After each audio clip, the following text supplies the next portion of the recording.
She was one of the most famous yet haunting female figures inside the Third Reich, and at the end of the Second World War, she took a shocking step that saw her eradicate her whole family. Magda Goebbels is sometimes referred to as the First Lady of the Third Reich, and she was a woman who was very close to Adolf Hitler, and she became his confidant and close friend. Hitler even gave the Goebbelses marriage advice and counselling, ordering them to stay together despite the fact both were having affairs behind the other's back. She was a woman incredibly devoted to the Reich, despite the fact she questioned the leadership of it, but what she did in the final days of the war in Europe is a chilling reminder of what a cult the inner circle of the Nazi government was, and how many believed they could not live in a world without Hitler leading them. In this brand new series, we look at some of the most brutal women of the Second World War, and explore what made them incredibly dark and disturbing figures. Today we begin with Magda Goebbels, the wife of the propaganda minister and the unofficial First Lady. To support our channel, please make sure to subscribe. Magda Goebbels was born in 1901 inside of Berlin, and as a young girl she was referred to as intelligent and active. Her family moved around a lot, but when the First World War broke out, she moved to Berlin. In roughly 1920, she was returning to school on board a train, and whilst there she met a very rich industrialist named Gunther Quandt, who was much older than her. The pair exchanged pleasantries and began a relationship, and were married on the 4th of January 1921. Quandt was twice Magda's age, but they had a child named Harold also in 1921. It's fair to say that the couple moved fast, but Magda soon got fed up and tired of her marriage. She was young and relatively carefree, despite the fact she was a young mother, and Quandt spent less time with her, and he was more focused on his business. They travelled to America at one point, whilst Quandt was on a business trip, but Magda began to have affairs behind his back, and he found out about this in 1929, and they then soon separated. In the divorce settlement, it's fair to say that Magda did very well, and accumulated a significant amount of wealth. But then in 1930, she was drawn to attend a meeting of the Nazi Party, and the rally was taking place. Speaking to hundreds in attendance was a small man, who bounded onto the stage and whipped up the crowd into a fury. This speaker was none other than Joseph Goebbels, who was at the time the Nazi Gauleiter or regional leader of Berlin. Magda was captivated by him, and she then joined the Nazi Party officially. She sought work in the party's Berlin headquarters, and whilst here she became a secretary to Goebbels' deputy. But whilst at work, Joseph Goebbels noticed Magda, and the pair then began to take romantic trips away together, and their relationship began fully. Goebbels wrote in his diary about Magda that, and I quote, "We've made a solemn vow to each other. When we have conquered the Reich, we will become man and wife. I am very happy." Magda's parents did not like Goebbels, but nonetheless they married on the 19th of December 1931. He was enamoured with her beauty and intelligence, and he said he was almost in a dream, so full of fulfilled happiness. But it wasn't long before further problems arose. The Goebbelses were incredibly jealous of each other and the attention they got from those around them. Magda was not fond of women who attended the rallies where Joseph spoke, and the fact they were captivated by him, like she was. Joseph, on the other hand, was growing jealous because Magda was actually very close with Adolf Hitler. Some even thought that Hitler was taking a romantic shine to her, but she was very ambitious and close to the top of the Nazi ranks. This relationship Hitler and Magda had led Joseph to be very jealous himself, but the couple had 6 children, and Hitler was very fond of them. All of the children were given a name beginning with the letter H in dedication and tribute to Hitler, which pleased the future Fuhrer. Following Hitler's seizure of power and Goebbels becoming the Minister of Propaganda and Enlightenment, the couple had a very lavish and luxurious life. They had many different homes and houses, and spent huge sums of money on remodelling their homes. But things were continuing to struggle for the couple. Joseph, who had access to the most glamorous European actresses through his work, was beginning to have affairs with many of them, including the Czech actress Lida Barova.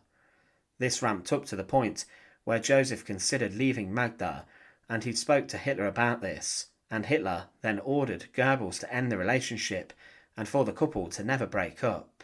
Magda herself had many affairs too, including with one of her husband's friends, Karl Hanke. As the Second World War broke out, her eldest son was a pilot in the Luftwaffe, the German Air Force, and propaganda films were made about Magda training as a Red Cross nurse. She was becoming a star in the German media, and she also held court with the wives of heads of state, and she was almost playing the role of the First Lady during a time of war.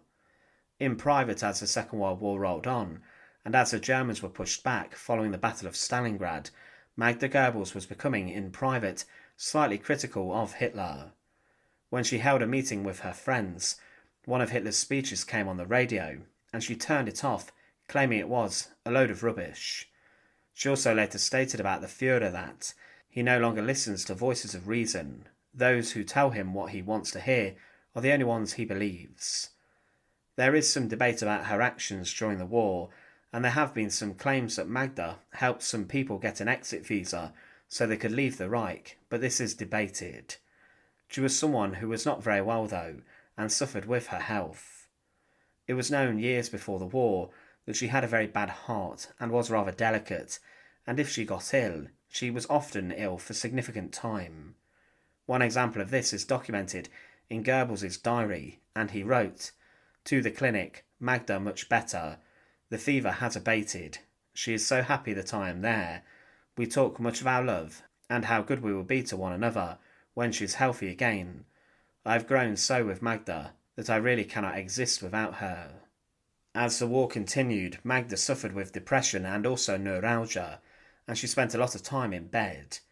But one of the most troubling stories of the Second World War relates to Magda Goebbels' conduct inside of the bunker in the final days of the conflict in Europe within Berlin.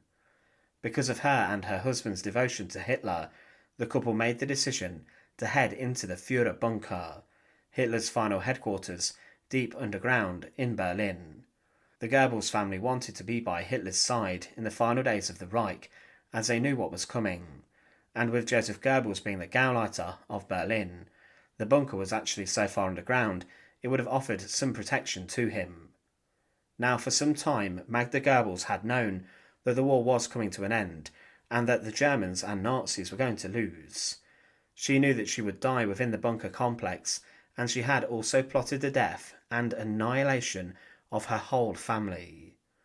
Magda planned to murder her own children.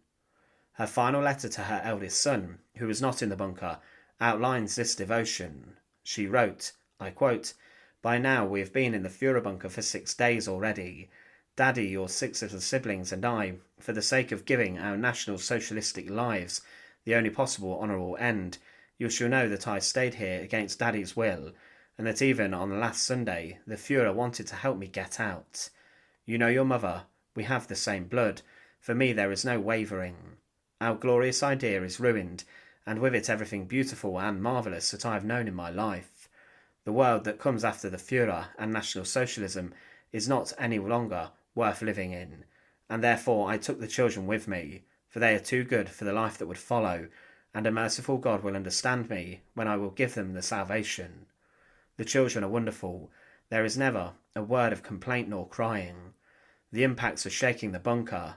The elder kids cover the younger ones.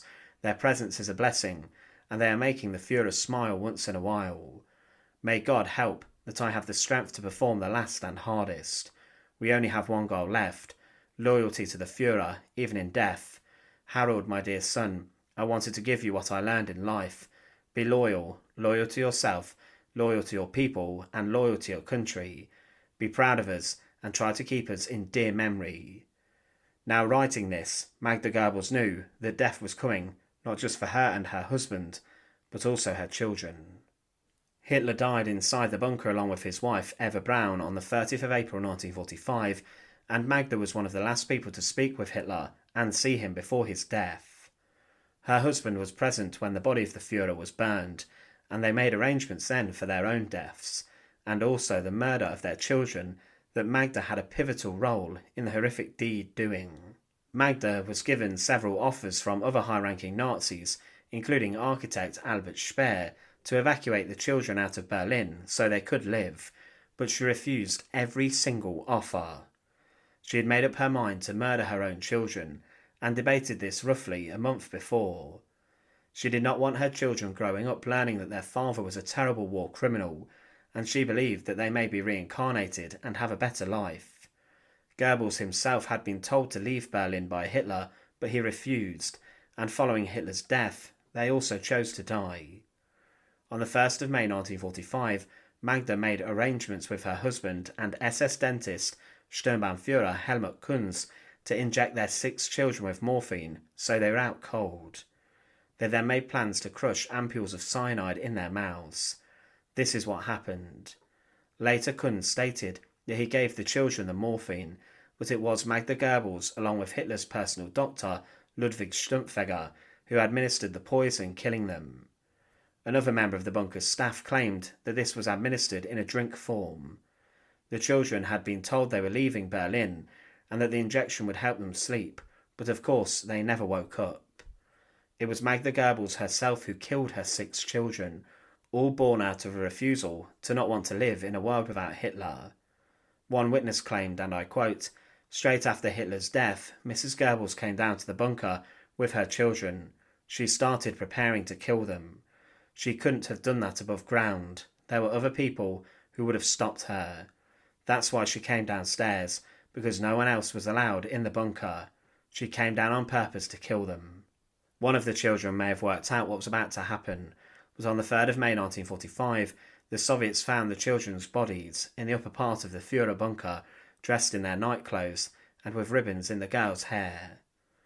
One of the worst parts of this was the planning she had given to the murders. She said weeks before that, I quote, "We will take the children with us. They are too good, too lovely for the world which lies ahead. In the days to come, Joseph will be regarded as one of the greatest criminals that Germany has ever produced. His children would hear that said daily. People would torment them, despise and humiliate them. They would have to bear the burden of his sins, and vengeance would be wreaked on them. It has all happened before." After the children had been murdered, Magda Goebbels and her husband walked into the garden of the Reich Chancellery, and there they died by their own hands. There are conflicting stories about this. One states they consumed cyanide and then were shot by SS guards. Others say that Magda took cyanide and her husband shot himself, but the bodies were then littered with bullets before being partially burned with fuel, of which there was not enough to fully burn the bodies properly. Magda's face was unrecognisable when she was found, and she was burned more fully than her husband.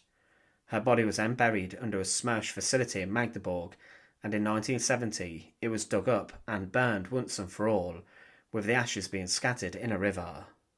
Magda Goebbels was a woman who was comfortable with committing the gravest sin and crime a mother could do, to slaughter her own children.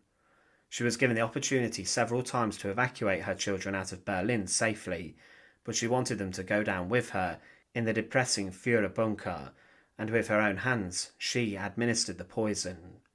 For this she is remembered as one of the most brutal and terrible women of the Second World War. Thanks for watching. To support our channel, please make sure to subscribe, and once again, thank you so much for watching.